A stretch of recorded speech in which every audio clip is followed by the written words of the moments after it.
Everyone welcome to my channel. ఈరోజు పాటల పులుసు తయారు చేస్తున్నాను. Ingredients onion, chilli, orange juice.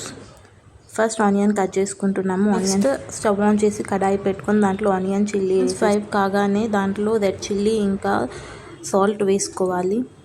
దాంట్లో నెక్స్ట్ వాటర్ యాడ్ చేసుకోవాలి. నేను 2 cups ఆఫ్ శనగపిండి తీసుకుంటున్నాను. So 2 cups of water add చేసుకుంటున్నాను.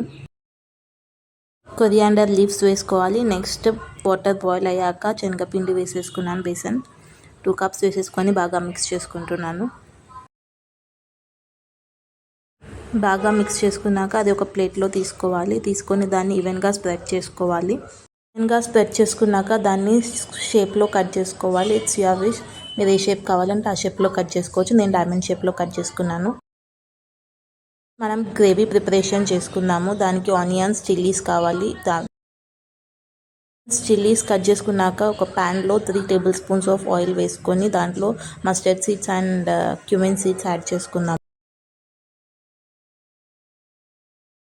లైట్గా క్యూమిన్ ఇంకా మస్టర్డ్ సీడ్స్ ఫ్రై అయ్యాక దాంట్లో చిల్లీస్ ఇంకా ఆనియన్స్ వేసేసుకుందాము.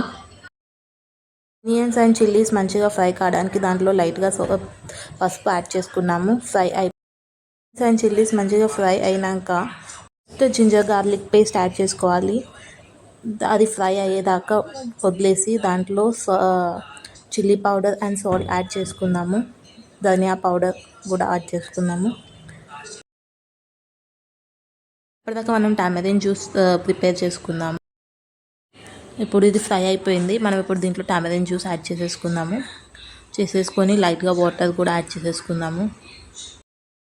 కొద్దిసేపు బాయిల్ కానిద్దాం. దాంట్లో కోకోనట్ పౌడర్ యాడ్ చేసుకుందాము. దాంట్లోనే కొరియాండర్ లీవ్స్ యాడ్ చేసుకొని ఇప్పుడు మనం చేసుకున్న బిళ్ళలు యాడ్ చేసేసుకుందాము. మంచిగా బాయిల్ అయ్యేదాకా లో ఫ్లేమ్లో కుక్ చేసుకొని